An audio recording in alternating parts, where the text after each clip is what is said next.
말라기 1장 1절로 5절까지 하나님은 자신의 이유 없는 사랑을 계속해서 말하였습니다. 내가 너희를 사랑하였다. 하나님의 이유 없는 사랑이었죠. 우리의 행위를 따져보고 나서 착하니까 사랑하고 못하니까 미워하고 이런 것이 아니었습니다. 하나님의 조건 없는 사랑이었고 하나님의 일방적인 사랑이었습니다. 하지만 이스라엘 백성들은 항변하였죠. 어떻게 우리를 사랑하셨습니까? 왜 우리를 사랑하셨습니까? 라고 질문하지 않았습니다. 어떻게 우리를 사랑하셨습니까? 이 말은 무슨 말입니까? 사랑한다면 대체 나에게 해준 게 뭐냐라는 항변 아니겠습니까? 왜냐하면 자신들이 원하는 만큼, 자신들이 생각하는 만큼, 자신들이 살아가고 있는 현실 가운데 그렇게 이루어지지 않았기 때문에 그들의 마음속에 불평, 불만이 가득 쌓이게 되었던 것이죠. 그래서 하나님의 이유 없는 사랑을 외면해 버렸습니다. 어떻게 우리를 사랑하셨습니까? 자, 오늘 본문에서는 하나님의 이름을 멸시하고 있습니다. 여러분 6절을 다시 한번 보십시다. 오늘 본문 6절인데요. 함께 읽을까요? 시작. 내 이름을 멸시하는 제사장들아, 나 만군의 여호와가 너희에게 이르기를 아들은 그 아버지를, 종은 그 주인을 공경하나니 내가 아버지일진데 나를 공경함이 어디 있느냐? 내가 주인일진데 나를 두려워함이 어디 있느냐 하나 너희는 이르기를 우리가 어떻게 주의 이름을 멸시하였나이까 하는도다. 멸시란 상대방을 업신 여기는 것입니다. 멸시란 하찮게 여기고 깔보는 것입니다. 그런데 그 멸시의 대상이 오늘 보면 6절에 보니까 하나님의 이름입니다. 이름은 단순한 호칭 정도가 아니죠. 이름은 그 사람의 인격이고 그 사람의 존재, 소위 전인격, 전 존재가 아니겠습니까? 그런 하나님의 이름을 지금 업신 여기고 있습니다. 하찮게 여기고 있고요. 깔보고 있다라는 거죠. 자, 그런데 오늘 본문 6절을 보시면 더더욱 충격적인 것은 그 하나님의 이름을 멸시하고 있는 대상이 누구냐라는 거죠. 자, 6절이 어떻게 시작되고 있나요? 내 이름을 멸시하는 제사장들아. 자, 이 네 마디의 말, 내 이름을 멸시하는 제사장들아. 이 네 마디의 말은 당시 처참하게 무너진 이스라엘의 영적 상태였습니다. 이 네 마디의 말은 분명한 기준이 사라져버린, 정말 완전히 황폐해져 버린 이스라엘의 영적 상태요 시대 정신이었습니다. 여러분 생각해 보십시오. 하나님을 믿지 않는 사람들이, 이방인들이, 우상을 섬기는 사람들이 하나님의 이름을 멸시하였다. 물론 그것도 기분 나쁜 일이지만 그래도 한편으로는 그나마 그래, 그럴 수 있지 라고 우리가 생각할 수 있는 것이죠. 그런데 지금 하나님의 이름을 멸시하는 이들은 제사장들이었습니다. 여러분 다른 사람은 몰라도 제사장은 진짜 이러면 안 되는 거죠. 여러분 제사장은 누구입니까? 그들의 존재와 근거, 삶의 방식을 하나님께 두는 사람들입니다. 제사장은 누구입니까? 하나님의 이름에 능력이 있고 그 영광스러움을 이스라엘 모든 백성들 가운데 증거하는 사람들입니다. 제사장들은 누구입니까?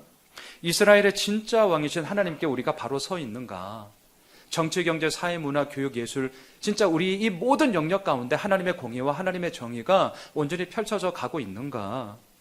이스라엘의 사회 시스템이 정당하게 움직여지고 있는가? 라고 끊임없이 질문을 던져야 하고 그 질문에 대한 바른 답을 가지고 자신의 온 삶을 떼걸어 선포해야 되고 보여줘야 하는 자들이 제사장 아니겠습니까?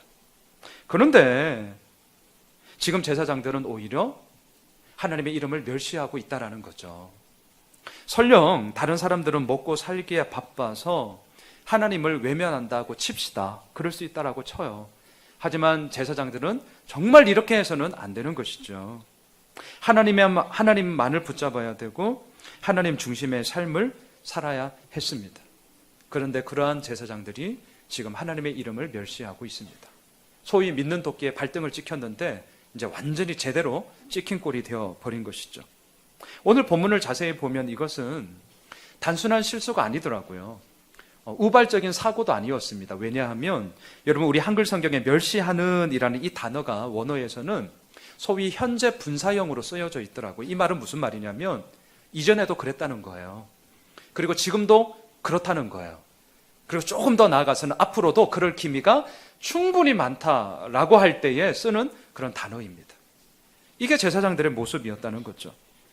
자, 생각해 보십시오. 제사장은 당시 이스라엘의 기준점이었습니다. 이스라엘의 바로미터였다고요. 자, 그 제사장들을 바라보면서 이스라엘 백성들이 뒤따라 살아가는 것 아니겠습니까? 자, 그런데 앞서 가야 하는, 그리고 가고 있는 제사장들이 무너졌어요. 그러면 뒤따라가는 이스라엘 백성들은 어떻겠습니까? 뻔한 것이죠. 사사기 말씀이 생각이 났습니다. 각기 자기 소견에 옳은 대로 행하였더라. 이것이 지금 이스라엘 백성들 가운데 이루어졌고 사사기의 암울한 역사가 다시금 반복되어지는 그러한 시대 정황이었음을 우리는 오늘 본문을 통해 알게 되는 것이죠. 한편 우리는 이렇게 좀 질문해 볼 수 있습니다. 그렇다면 왜 제사장들은 하나님의 이름을 멸시했는가? 이 질문을 우리가 던져봐야겠죠. 그래도 명색이 하나님을 섬기는 사람들 아니겠습니까? 그래도 매일마다 예루살렘 성전에서 하나님께 제사를 드리던 사람 아니겠습니까? 그런데 왜요? 왜? 도대체 왜? 왜 하나님의 이름을 멸시하냐라는 거죠. 그것은 사랑해서 하는 것과 해야 하기 때문에 하는 것, 이 차이를 좀 아시겠습니까? 저는 그렇게 좀 생각이 났습니다. 사랑해서 하는 것과 해야 하기 때문에 하는 것이 너무나도 달랐기 때문에 이 제사장들의 모습 가운데서는 하나님의 이름을 멸시하는 처참한 영적 지경으로 빠져버리게 되었다라는 것이죠. 자, 우리가 이번 한 주간 추석 연휴를 보내고 오셨습니다. 자, 누군가에게 추석은 사랑하기 때문에 먼 거리를 마다하지 않고 얼마든지 갈 수 있는 기쁨의 길이 됩니다. 누구에게는 사랑하기 때문에 음식을 준비하는 먹거리는요, 너무나 기쁘고 행복한 시간이 되는 거죠.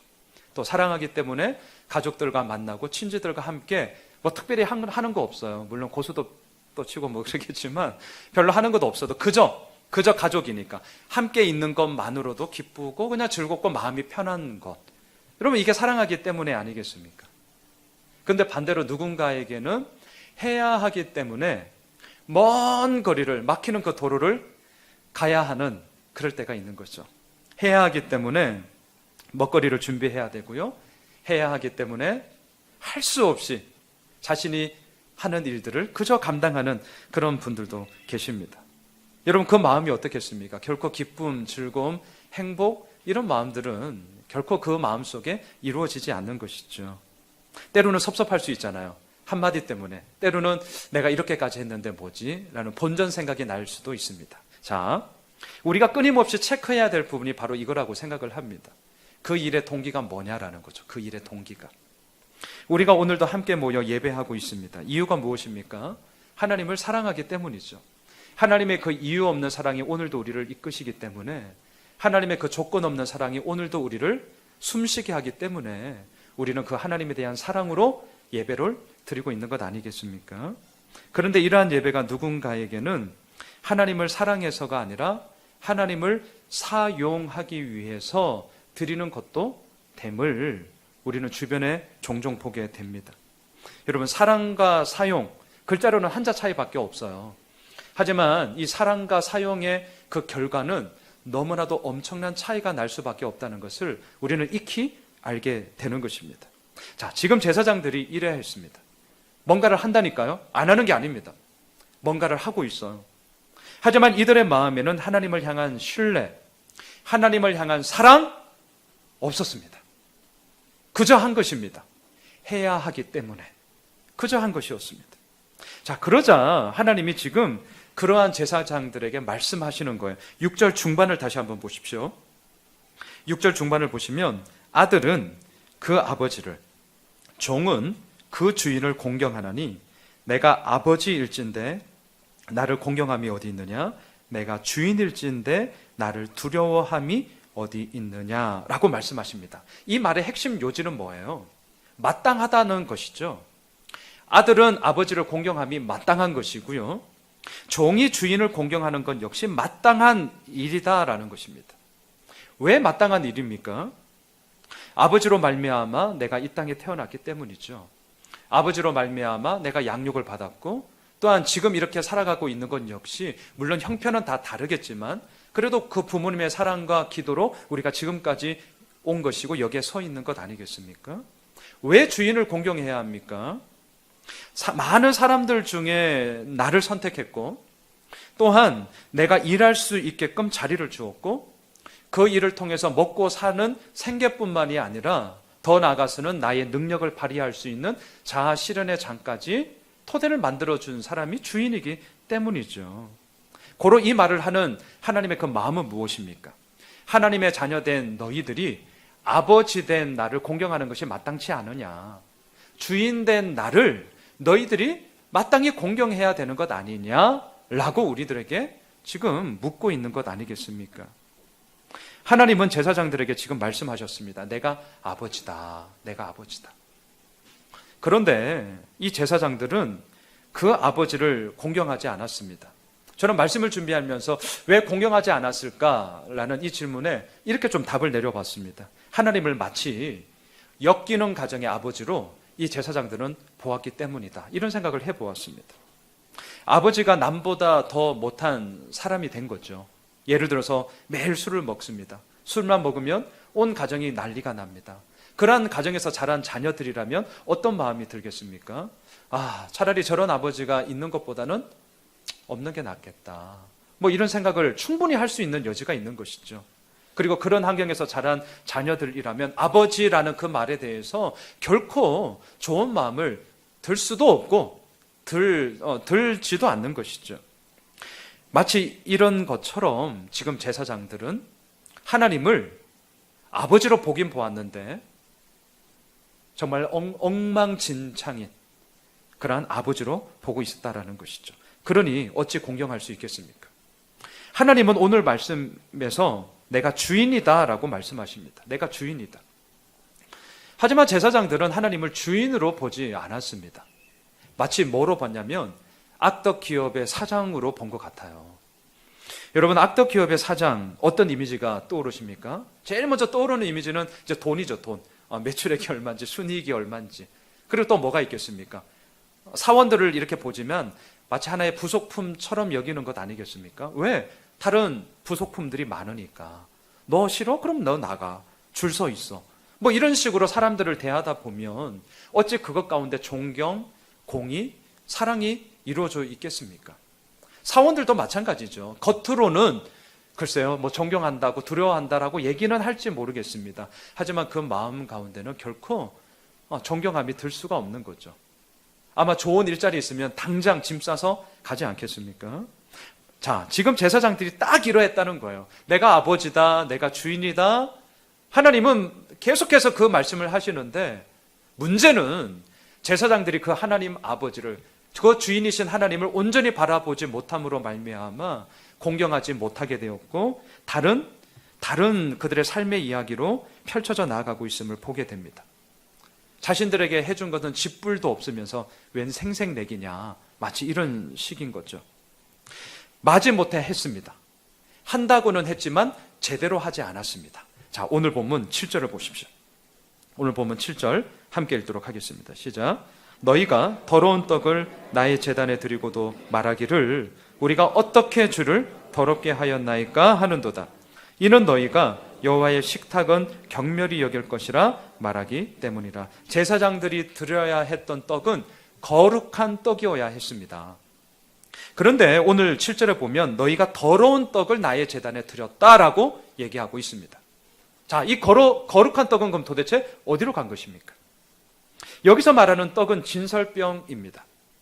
거룩한 떡이라고 불렀습니다. 누룩 없는 고운 가루로 만들었습니다. 성소의 북쪽에 테이블이 있습니다. 이 떡을 두 줄로 6개씩 놓았습니다. 이스라엘의 12지파를 상징하는 것이죠. 진설병은 1년 365일 말 그대로 진설 펼쳐져 있어야 됐고요.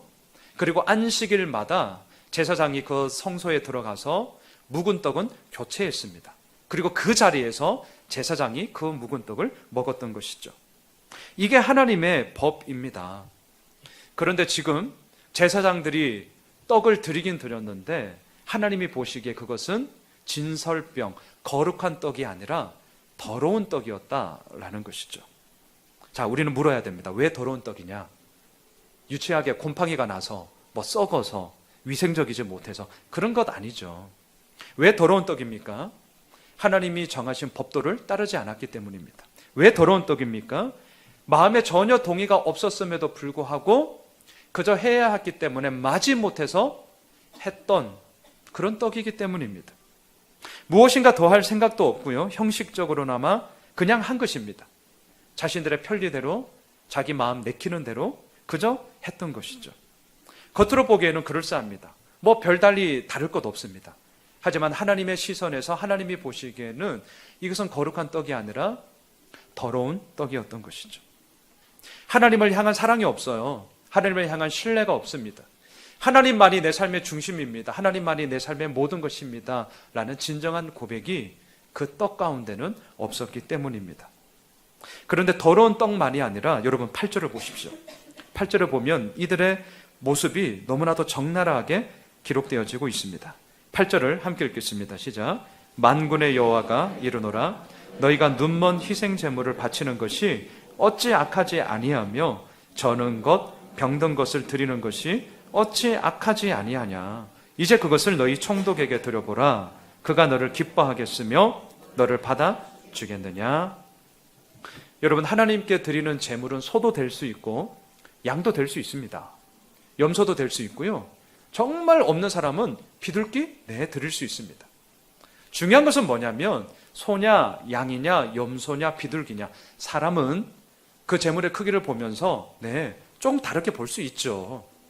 하지만 하나님의 시선은 무엇입니까? 제물이 뭐냐가 아니라 흠이 있냐 없냐였습니다. 이것을 우리가 놓치시면 안 됩니다. 흠이 있는가 없는가. 제사장들은 어떻습니까?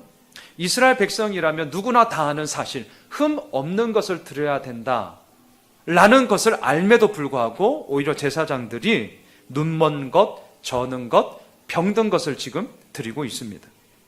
이 말씀을 묵상하면서 제 마음이 어떤 느낌이었냐면 슬펐습니다. 슬펐어요. 왜 슬펐냐면 보세요. 눈 멀고 다리 절고 병들고 흠 있는 것을 드리는 제사장들의 모습이 단지 그들의 겉모습으로 드러나는 것이 아니라 그들의 마음이 보였기 때문입니다. 하나님과 그들과의 관계가 보였기 때문이에요. 어떻습니까? 마음이 병들었고 눈 멀었고 흠이 생겨버린 거죠.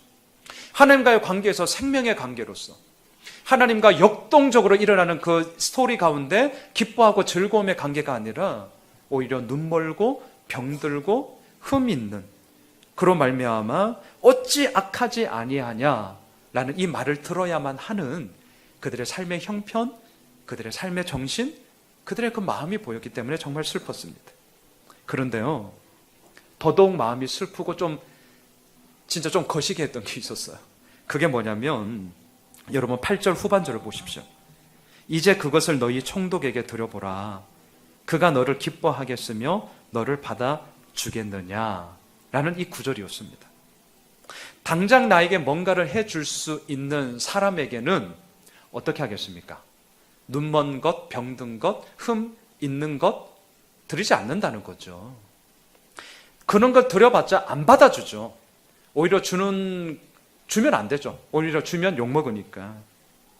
그러니까 흠 없는 것 주고요, 최고로 좋은 것을 드린다는 것입니다. 그럼 하나님은 뭐가 되냐라는 거죠. 도대체 하나님은 뭐가 되냐. 하나님은 마치 아침 안개와 같은 거죠.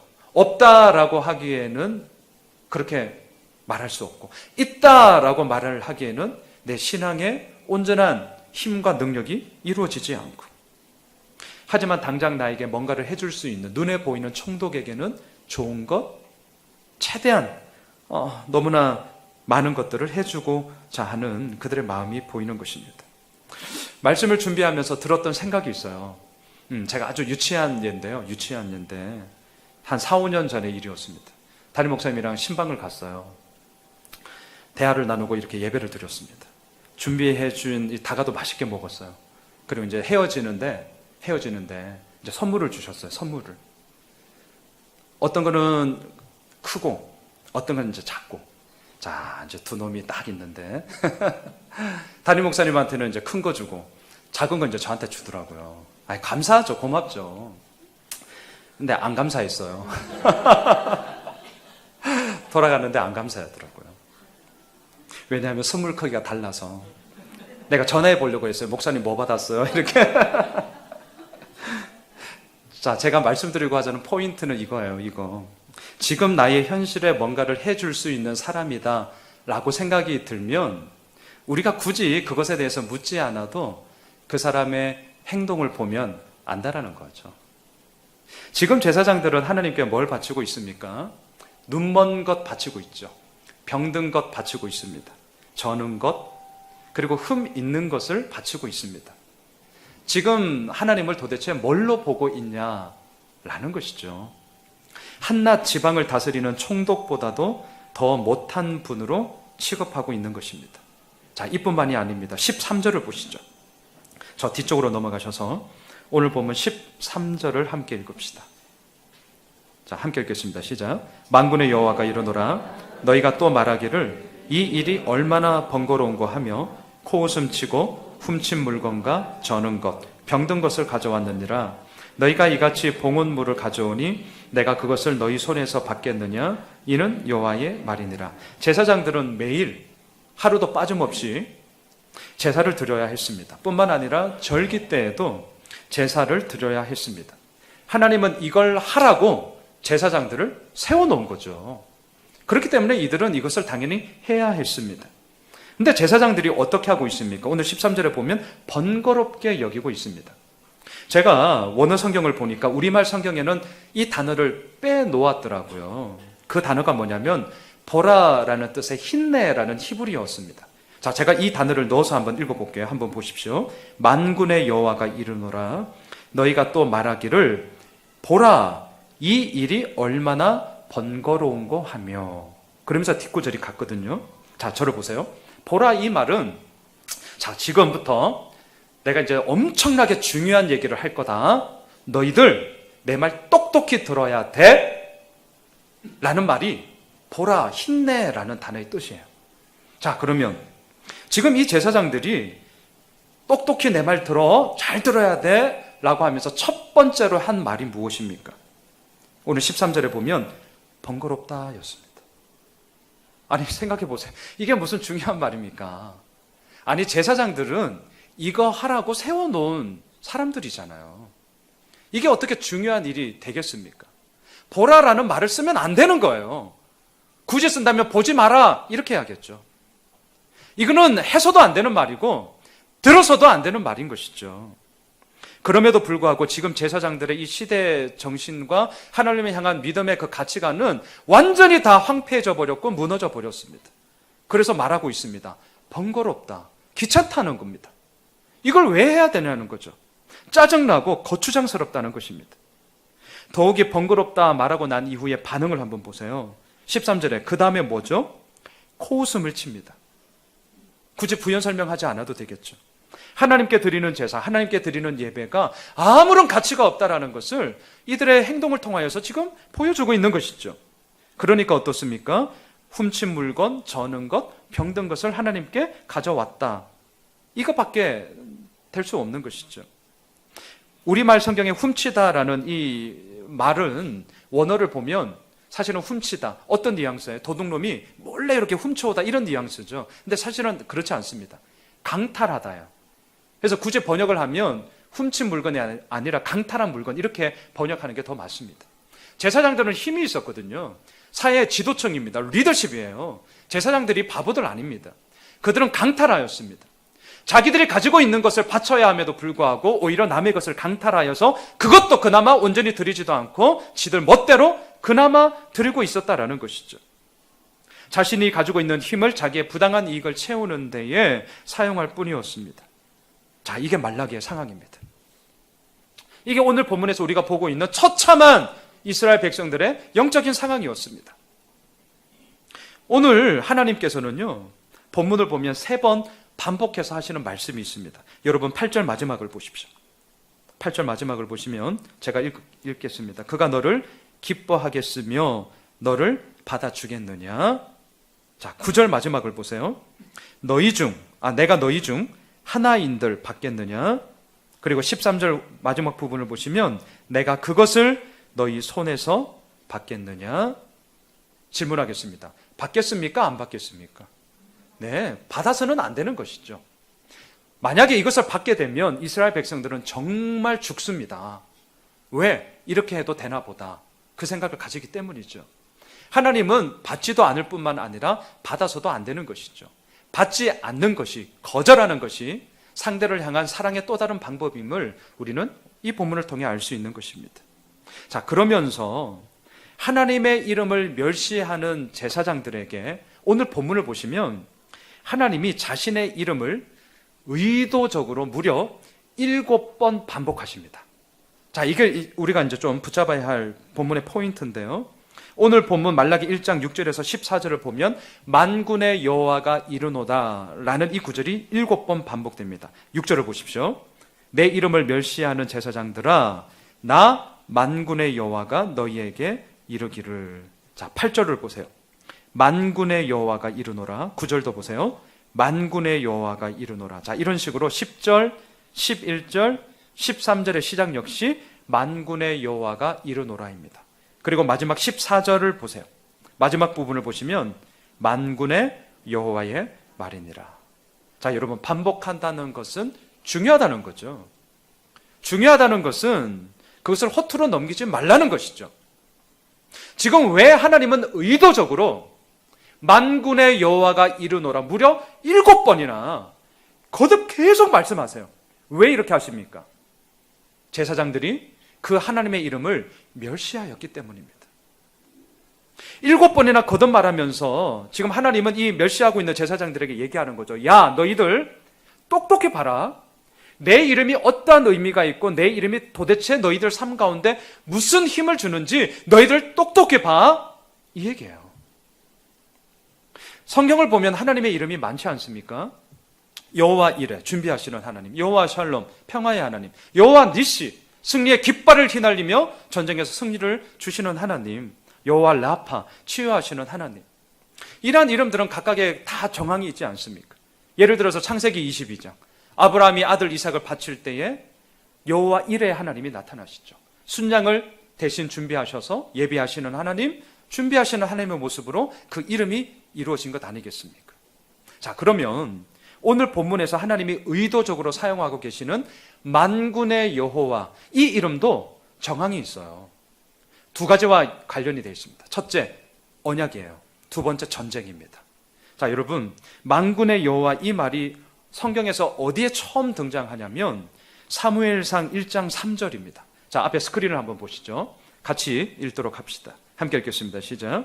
이 사람이 매년 자기 성읍에서 나와서 실로에 올라가서 만군의 여호와께 예배하며 제사를 드렸는데 엘리의 두 아들 홈니와 비느하스가 여호와의 제사장으로 거기에 있었더라. 자, 나오는 배경이 실로라는 곳이 나오고 제사장 이야기가 나오죠.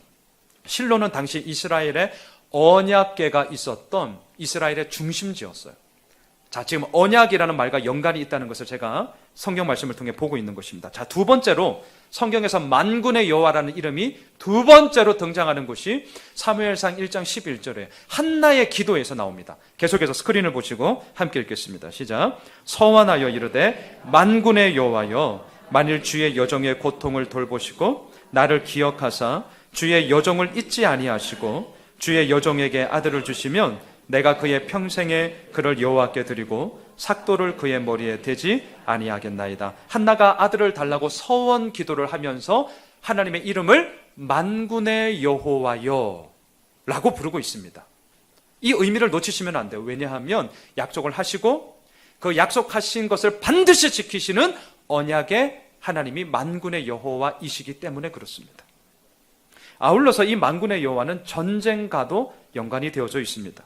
자, 사무엘상 4장 4절을 보면 세 번째로 이 만군의 여호와라는 이름이 나오는데 전쟁과 관련이 되어져 있습니다. 계속해서 함께 읽겠습니다. 시작. 이에 백성이 실로의 사람을 보내어 그룹 사이에 계신 만군의 여호와의 언약궤를 거기서 가져왔고 엘리의 두 아들 홈니와 비느하스는 하나님의 언약궤와 함께 거기에 있었더라. 지금 이 상황은 블레셋과의 전쟁에서 이루어지는 이야기입니다. 하나만 더 보겠습니다. 사무엘상 15장 2절입니다. 같이 읽겠습니다. 시작. 만군의 여호와께서 이같이 말씀하시기를 아말렉이 이스라엘에게 행한 일 곧 애굽에서 나올 때에 길에서 대적한 일로 내가 그들을 벌하노니. 아말렉과의 전쟁 상황입니다. 자, 저를 보십시오. 만군의 여호와, 이 이름은 두 가지예요. 언약과 전쟁입니다. 언약, 지켜라요. 지켜라. 안 지키면 어떻게 됩니까? 전쟁이에요. 뭐죠? 죽는다요. 죽는다. 이 구도를 오늘 본문에 그대로 가지고 오셔야 됩니다. 하나님은 지금 자신의 이름을 멸시하고 있는 제사장들에게 무려 7번이나 반복하고 있다니까요. 하나님의 의도성이에요. 만군의 여호와, 언약이에요. 언약 지켜라. 뭘 지켜요? 우리가 말라기에서 보게 되겠지만 레위기에서 세웠던 하나님과의 언약을 지켜야 했죠. 하지만 이들은 지키지 않았습니다. 멸시했습니다. 그러자 어떻게 합니까? 전쟁이라는 거예요. 너희들이 이거 여기면, 지키지 않으면 죽는다예요. 죽는다. 우리가 다음 주 보려고 합니다. 말라기 2장 2절을 계속해서 스크린을 보시고 함께 봅시다. 전쟁에 대한 하나님의 선포예요. 2장 2절인데요. 함께 읽겠습니다. 시작. 만군의 여호와가 이르노라. 너희가 만일 듣지 아니하며 마음에 두지 아니하여 내 이름을 영화롭게 하지 아니하면 내가 너희에게 저주를 내려 너희의 복을 저주하리라. 내가 이미 저주하였나니 이는 너희가 그것을 마음에 두지 아니하였습니다. 하나님의 이름과 저주가 지금 연결되고 있어요. 물론 이 부분에 대해서는 제가 다음 주에 더 자세하게 말씀을 드리겠습니다. 어떻게 하나님께서 저주를 내릴 수 있느냐? 그냥 단편적으로 이렇게 떼어서 보면 안 되는 거죠. 만군의 여호와의 그 이름에 이스라엘 백성들이 철저하게 그 이름을 무시했고 멸시해버렸기 때문입니다. 하나님의 전쟁의 선포인 것이죠. 자, 지금 하나님은 자신의 이름을 내걸고 만군의 여호와라는 이름을 무려 7번이나 반복하면서 정말 목이 터져라 외치고 있습니다. 나의 이름을 들으라는 거죠. 나를 좀 보라는 거죠. 그런데 이스라엘 백성들은 어떻게 합니까? 제사장들은 어떻게 합니까? 너는 떠들어라. 나는 내 갈 길 가겠다. 이게 지금 오늘 본문의 정황입니다. 하나님께 드리는 제사, 하나님을 향한 예배를 번거롭게 여깁니다. 코웃음을 칩니다. 하긴 해야겠고 마음은 가지 않고 그저 그냥 적당히 저는 것, 병든 것, 흠 있는 것 그냥 이렇게 드리고 있는 것입니다. 사랑하는 성도 여러분, 아들은 아버지를 공경해야죠. 종은 주인을 공경해야 합니다. 이것은 마땅한 것입니다. 하지만 제사장들은 하나님의 그 이름을 멸시해 버렸습니다. 다른 사람은 몰라도 제사장들은 정말 이러면 안 되는데 오늘 본문에 나오는 이스라엘의 제사장들은 그 하나님의 이름을 멸시해 버렸습니다. 오늘 본문 11절을 보십시오. 11절. 그 하나님의 이름이 어떤 이름인지 보고 말씀을 마무리하려고 합니다. 자, 오늘 본문 11절을 함께 읽겠습니다. 시작. 만군의 여호와가 이르노라. 해 뜨는 곳에서부터 해 지는 곳까지의 이방 민족 중에서 내 이름이 크게 될 것이라. 각처에서 내 이름을 위하여 분향하며 깨끗한 제물을 드리리니 이는 내 이름이 이방 민족 중에서 크게 될 것임이니라. 말씀을 정리하겠습니다. 이스라엘은 지금 바벨론에서 돌아왔습니다. 무너진 성전을 재건하였고요. 예루살렘의 무너진 성벽을 다시금 쌓았습니다. 지금 회복의 바람, 개혁의 바람이 불고 있었습니다. 그러고 난 이후에 한 10여 년이 흘렀습니다. 그냥 이들은 그 길 가운데 걸어가면 되는 거였습니다. 하지만 말라기를 끝으로 세례 요한이 등장하기까지 무려 400년이라는 영적 암흑기, 신구약 중간 시대가 도래하고 있습니다. 왜 그렇게 됐냐는 거죠. 하나님의 이름을 멸시하였기 때문입니다. 누가 멸시했습니까? 하나님을 근거로 살아야 했던 그 제사장들이 하나님의 이름을 멸시하고 있습니다. 왜 멸시했습니까? 해준 게 뭐 있냐는 거죠. 하나님이 우리를 사랑했다면, 하나님이 우리를 아껴주고 이끌어준다면 지금 내 현실에 이렇게 해서는 안 된다는 거죠. 자기 생각, 자기 계획으로 꽉 차 있으니 하나님의 그 일하심을 제대로 보지 못했기 때문입니다. 그래서 어떻게 합니까? 안 할 수는 없고 하긴 해야겠고 그래서 마지 못해서 자기 편의대로 자기 임의대로 그저 하고 있는 것이죠. 사랑하는 성도 여러분, 오늘날 제사장들은 누구입니까? 예수 믿는 우리죠. 살면서 이런 마음이 들 때가 있습니다. 아, 내게 해준 게 뭐 있다고 이렇게 좀 섭섭함이 들 때가 있습니다. 믿으니까 안 할 수는 없고 하긴 해야겠고 그러니까 적당히 할 때가 있는 것이죠. 근데 이게 뭐냐? 오늘 본문에서 말하는 하나님의 이름을 멸시하는 것입니다. 이게 하나님의 이름을 멸시하는 거예요. 반드시 회복해야 할 것이 있습니다. 만군의 여호와라는 하나님의 이름입니다. 기억하십시오. 만군의 여호와, 언약과 전쟁입니다. 언약 지켜라요. 안 지키면 전쟁, 너희들 죽는다입니다. 만군의 여호와이신 하나님의 이름은 우리가 어떠하든지 간에, 우리들의 상황이, 우리들의 환경이 어떠하든지 간에, 오늘 본문 11절에서 얘기하는 것처럼 해 뜨는 곳에서부터 해 지는 데까지 만국의 모든 영광스러움을 받기에 합당하신 이름인 줄 믿습니다. 바라기는 그 하나님의 이름만을 붙잡고 나아갑시다. 다른 것에 기웃거릴 필요가 없습니다. 머뭇거릴 필요가 없습니다. 하나님의 이름만이 우리들의 소망이고 예수 그리스도의 그 이름만이 우리들의 능력이고 우리들의 구원이기에 오늘도 우리는 그것 붙잡고 가면 되는 것입니다. 바라기는 이 자리에 함께 예배하고 있는 우리 모든 삶이, 또한 이번 한 주간 다시금 새롭게 시작하는 우리들의 모든 삶 가운데 그 하나님의 이름만이 더 높아지는 주의 은혜가 있길 주님의 이름으로 축원합니다.